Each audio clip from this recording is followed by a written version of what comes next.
Hey there, this is the One Boom, and today we are going to be talking about my favorite attachment combination currently in Modern Warfare. Ever since a subscriber by the name of Brian Fox left me a loadout with the AK-47 using operator foregrip and skeleton stock, I have been hooked on the combination. And in this video, I'm just going to share it with you, talk about it a little bit. It's a simple video, it's a positive video. I hope you enjoy it, and thank you for making me a part of your free time. Now, when the game first came out, I was wondering what the hell is the point of the operator foregrip until Brian Fox gave me a loadout for I Need a Weapon, where he told me to use the operator foregrip and the skeleton stock. Operator foregrip doesn't seem to control recoil as well as something like the Merc foregrip or Ranger foregrip, but it has no penalty to aim walking movement speed. And the skeleton stocks, or any of the aim walking movement speed stocks, combined with that foregrip, allows you to have better recoil control and better aim walking movement speed. There are two types of setups I like to use, and you're going to see them in the gameplay here. I just hopped on, I played 2 games.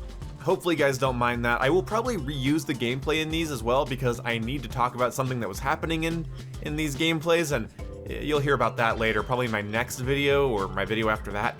Either way, I have 2 builds that I would recommend to you guys. One is great for aggressive play, and the other is great for just focusing on the strafing aspect of the setup. But first you have to know how important it is to strafe in your gunfights in Modern Warfare. Unless you have a ton of cover and an easy escape route, you should be strafing in your gunfights, especially if you play on console.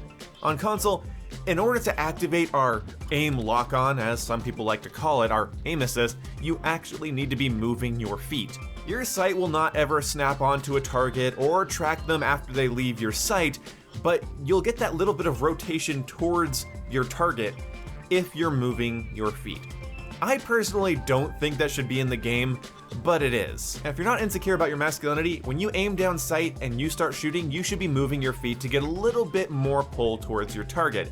Yes, I'm advocating for this, somebody shoot me.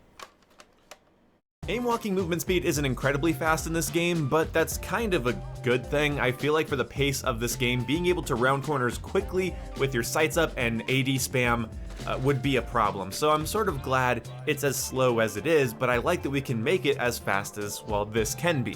And you can do the builds I'm gonna tell you guys about on LMGs, SMGs, assault rifles, and some marksman rifles. So here's the trick. You don't want to use anything that hurts your movement speed, unless you absolutely need it for the gun. For instance, I really like the longest barrel on the M13, movement speed be damned. Just know on most of the 5.56 assault rifles, you're not going to lose really any aim down sight speed or movement speed by running like the 50 round magazine, so don't sweat about that too much.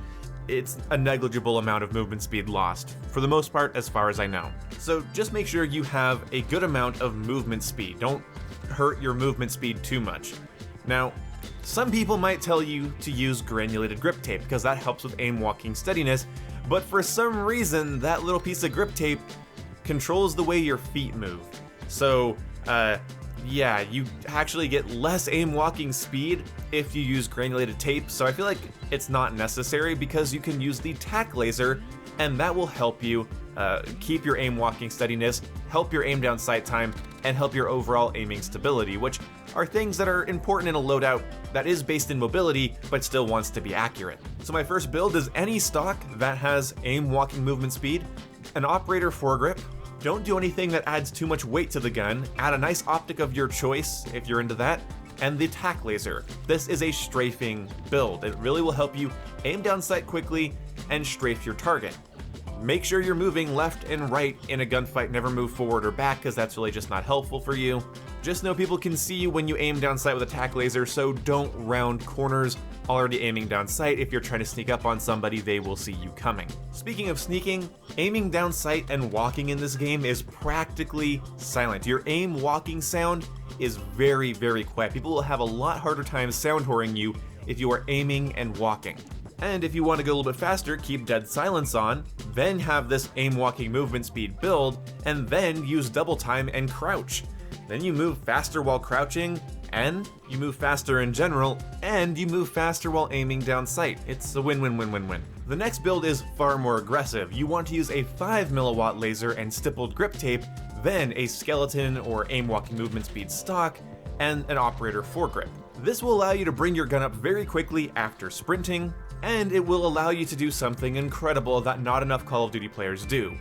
Hip fire into aiming down sight. When you see your target, start shooting before you aim down sight. Once you get the muscle memory for it, you'll be able to land a shot or two as you're aiming down sight, and you don't have to wait for those sights to be all the way down. And then obviously it goes without saying that hip firing in close quarters is a good way to down somebody, because going for precision aiming when somebody's 2 feet from you is a dumb idea. Finally, some good uses for the tac laser and 5mm laser. You might think I've been using those since the game came out, but my answer to that is I've probably killed you because of it. I feel like I kill a lot of people because I see that green laser. Sometimes tac lasers get my attention before the red name on somebody does, or their glint from their scope.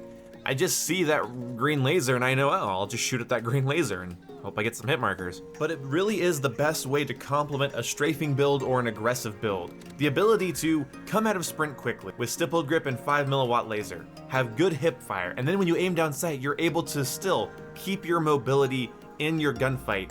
That's incredible.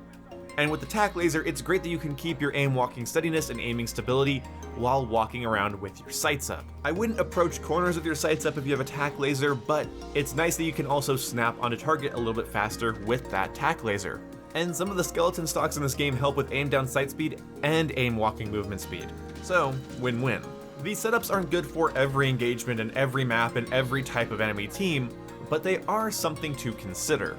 If you watch a lot of really bad Call of Duty gameplay, let's say anything Wings of Redemption has ever done, or some of my deaths when you guys watch my gameplays, there's a problem where people will get into the habit of sprinting, stopping, aiming, shooting, where you really should be sprinting into sort of a left or right strafe. You want to move lateral to your target. If you start moving left and you want to rotate, make sure that you rotate backwards, making yourself a smaller, more distant target instead of a target that is getting bigger and closer to the enemy. Keep your fingers on your WASD keys, keep your thumb on your left stick with these setups, and they'll treat you nicely. A big part and somewhat of a downside of playing on console is we need to left stick aim. Our left and right sticks need to be moving in tandem with each other. The left stick allows you to get your little red dot sight, your iron sight, your scope just that little millimeter over more than your right stick will. It's easier to walk your shot than to constantly be positioning your right stick. So, these strafing builds are great for making you harder to hit and helping you hit your target. But what I love about these setups and what I love about this combination is that it helps in like 100 little ways, you know? That's what it feels like. It helps with keeping your noise level down. It helps you get ready for your gunfights. It helps you stay alive by allowing you to strafe into cover and allowing you to, be a slightly harder to hit target. It helps you position your little red dot sight or your iron sight. And using tac laser or 5mm really allows you to define your playstyle. If you don't use tac laser or 5mm, you won't have as many benefits from this in my opinion, but it is still a good idea to run operator foregrip and an aim walking movement stock. So let me know what you think down in the comment section below. Sorry this video went on a little bit longer than I wanted it to, but if you stayed to this point, thank you for your free time again. I will see you when I see you. Make sure to hit the bell icon to know when I go live. I do plan on live streaming a good amount this next week, so you don't want to miss that, do you? Of course not. See you when I see you guys. Goodbye.